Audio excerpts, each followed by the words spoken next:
People think procrastination is laziness, as if you were too weak-willed to open a Google Doc. But real laziness doesn't look like that.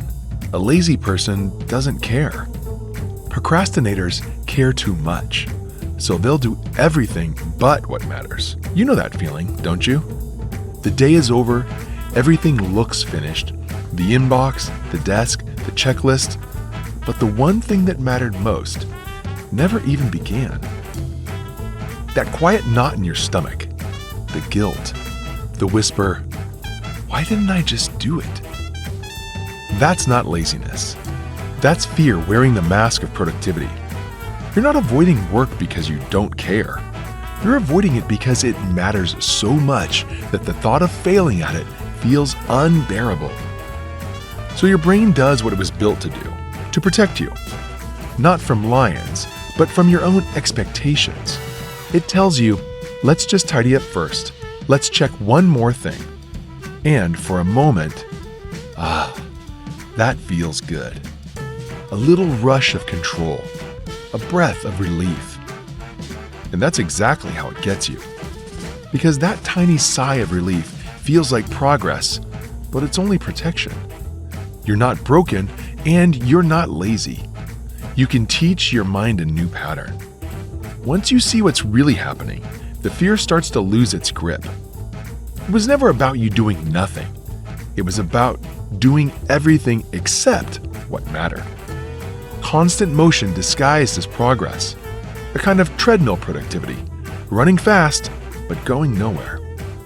1,000 tiny wins that calm your anxiety but never move your life forward. Underneath it all, emotional self-defense. Your nervous system has mistaken your goals for danger. Your brain thinks it's keeping you safe, when in truth, it's keeping you small. Because safety here isn't peace, it's paralysis. Each time you delay what matters, your confidence takes a hit. You shrink a little. You doubt yourself. And that quiet disappointment is the real cost of protection. But that courage isn't gone. It's just buried. You were born with it. As a baby, you fell, stood up, and tried again without overthinking. That instinct to keep going has never left. It's just been buried under fear, pressure, and a little self-doubt. And the beautiful part is, the same brain that built this loop can build a new one. Not through force, but through awareness. Each time you face the fear, even briefly, your mind learns something gentle and true. It's safe to move forward. And with every small step, that safety turns into trust in yourself and in your ability to show up, even when it's uncomfortable. If procrastination were laziness, you could fix it with discipline. But discipline doesn't touch it because procrastination isn't about time. It's about threat. 100,000 years ago, fear kept you alive. It made you freeze at the snap of a branch, run from danger, and seek safety. Today, that same circuitry lights up, but for very different reasons. It's not lions anymore. It's blank pages, deadlines, and the fear of looking incompetent. Your amygdala doesn't know the difference. It only knows danger, and its favorite solution is avoidance. Avoiding lowers stress right now, and your brain loves that quick hit of relief. That's why answering emails suddenly feels urgent. Why researching a bit more feels productive. Each tiny escape teaches your brain this is safer than starting. But now that you see the loop, you can break it. Start by shrinking the unknown. Your brain fears uncertainty more than effort. Write the whole presentation feels like a cliff. Write the title slide feels like a step. And one step dismantles the illusion of danger. Then, name the fear, out loud or on paper. I'm scared this won't be good enough. I'm afraid they'll realize I'm not qualified. Words turn shadows into shapes, and shapes can be faced. And most importantly, separate your work from your worth. You are not the draft, and you are not the email. Failure isn't proof you're not enough, it's evidence you're actually learning. Once you see procrastination for what it really is, not weakness, but fear trying to keep you safe, you stop fighting yourself. And when the fight ends, the work stops feeling like a threat. It becomes what it always was, just work. Work that you can actually start, move forward, and finish.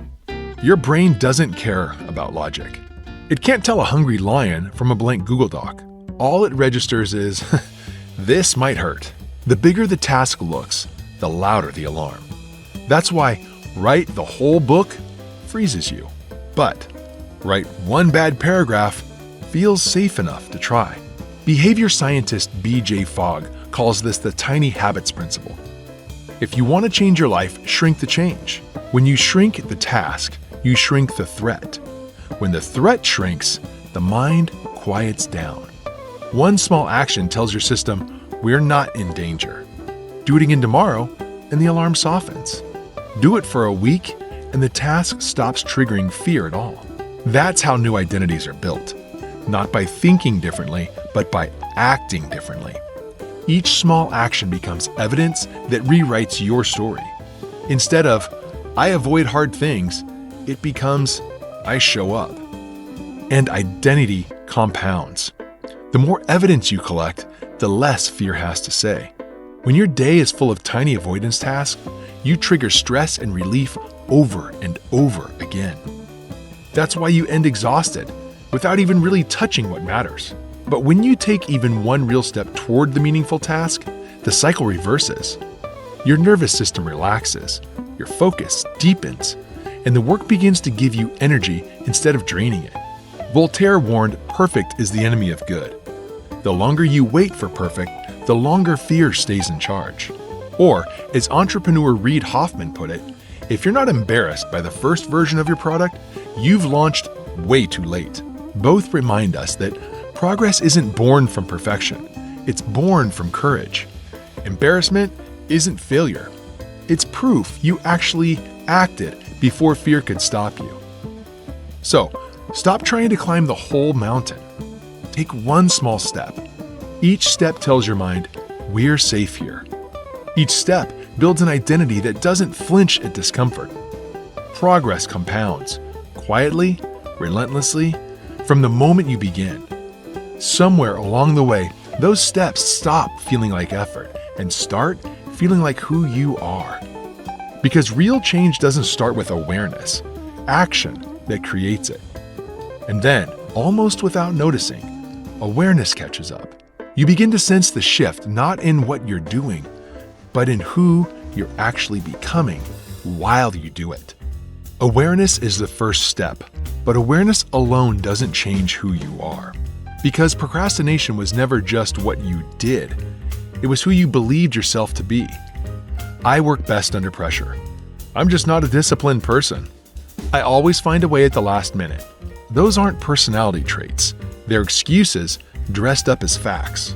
As long as you believe them, your brain will keep proving them right. Behavior follows identity.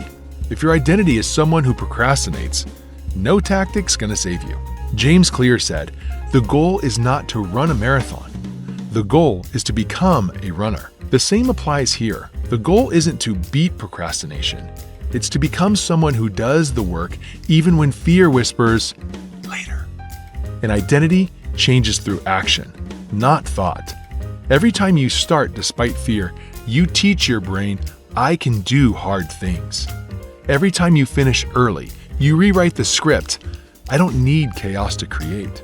Every time you choose the meaningful over the easy, you shift from avoider to achiever. B.J. Fogg calls this success momentum. Tiny wins create evidence. Evidence creates belief. Belief changes behavior, and that belief reinforces your identity. Each time you act despite fear, your brain learns this is not danger. The fear fades. The stress hormones quiet down. Tasks that once felt threatening become neutral, sometimes even exciting.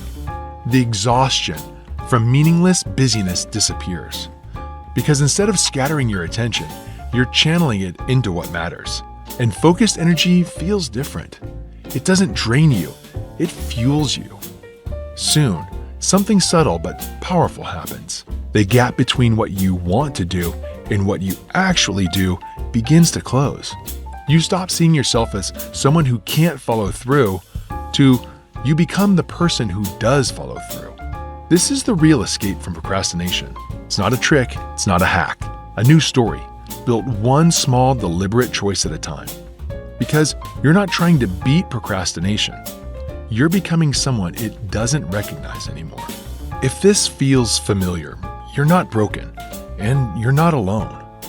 I've lived that loop too. Productive all day, but nowhere closer to what matters. That voice saying, maybe you're just not capable. It's lying. It's not truth, it's conditioning. And conditioning can change.